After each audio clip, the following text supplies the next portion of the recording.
Sprite. I'm like, what is this cat? Okay. So the basic gist is you can drag any of these different little blocks around, and then you can get him to move.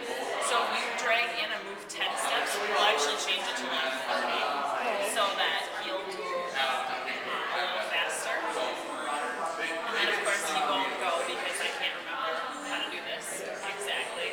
When that's clicked, he's gonna move steps. So basically what the kids do is they learn how to use all of the different tools that are over here, all the different like motion, it'll tell you where to go.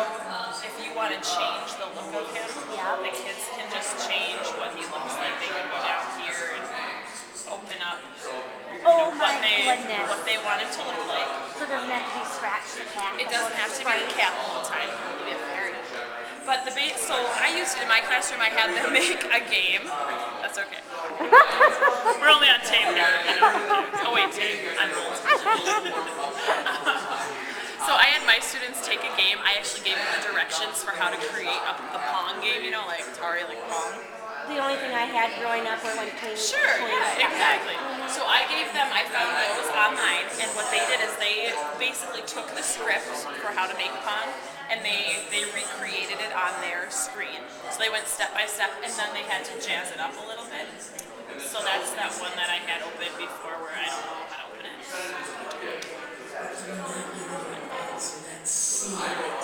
So that's what this one was. So he started with, here's the basic blocks that you have to put together. You have to decide which blocks you want to put together in what order. And they really have to troubleshoot a lot. But basically, he now has this game. And it's a little Pong-like. His run's a little slow. But it even is counting I'm pointing to the screen, it's a little screen. It's counting a score every time it bounces off of the block. And he had to do, or the student had to do all of that sort of like. Yep, he changed the background, he changed the color of this. This is actually, the ball is actually that Sprite, that original cat guy, so he changed it to a ball. The red line, he had to actually draw a red line on the background, and then there's a command in here. This wait until touching color red, that's what stops the program. So they had to figure those things out. Because the directions that I gave them really just had you so they you get have to a floating kind of ball. play. Yep, they had to play through the whole thing. The first day we just experimented with it. So how many days did it take about? 4 days. And actually the kids were wanting more time too, because they wanted to perfect them, but I was like, we're going to have to live with imperfection or whatever for now. So it's sort of like extra normal how you do the directions. Yeah, yep. Click on the different things. Yeah, exactly. And it's really getting them used to, this was created by, I think, students at MIT, and it's supposed to be like an intro to computer programming, because that's how to do computer programming, you have to plug things in the right blocks, you have to have the right information in there. And one little, like what my students were finding is one little tiny error made everything not work. And so it was the problem solving of going back to try to figure that out. So that's what I did, in a math room or whatever. What some of my students have said is that they did this at a point where they made a cartoon.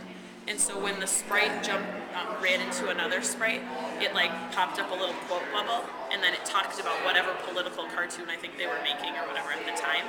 So you could do things like that in your classroom too. You don't have to just have it be I could use it as like a dialogue, like do a cartoon and have kids practice their dialogue, their quotations in there. You could summarize or tell a story, I suppose, exactly, through the character. It's really just another way to present.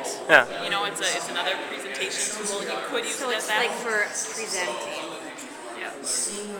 But there's a logical sequential thinking thing built in to get to the presentation. Exactly. And I mean, it's amazing to see the kids that struggled with it the first day really, really, really have a hard time, and then by the next day they had figured out how to figure out all the glitches to get it to work.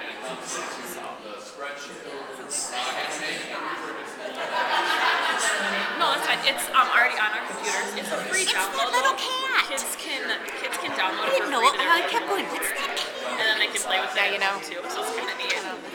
Where does this little cat appear? On the novel The kid window. who created this one did that. On the He did Novell this one. window when you open up Oh, the I don't know if I've seen that. All right. Maybe I don't have on it.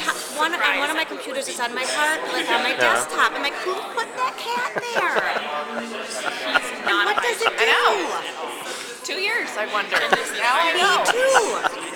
I've tried it out. There's And another nothing. one who took a picture of his own eyeballs, and he created his ball was his own eyeballs, and he had like 6 of them floating around, and then he had they had to bounce off of the right thing, and it was really cool.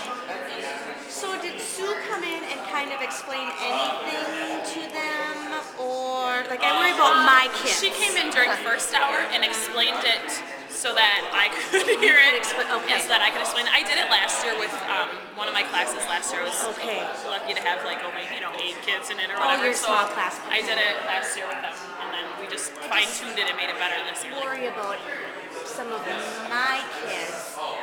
They could do it, but their problems. I mean, if there would be some guidance to. I think that yes, having Sue in there was helpful, but really in the end, when something went wrong, when they couldn't get the ball to actually move, it was all about us sitting. Like I said, I don't know how to do it, and Right. Sue said, I don't know how to do it. We have to sit down and fiddle with it. Okay. And that was cool for the kids to see too. Was all they had to do was fiddle around with it and troubleshoot They're their own problem. smarter on this stuff than I am, so they probably would figure it out more than. Yeah, the number of times that I was like, ask this kid, he knows. Ask this person, she knows. That was. Oh, I like that. Okay. It's very cool. I might use that with my English class. Kind of fun.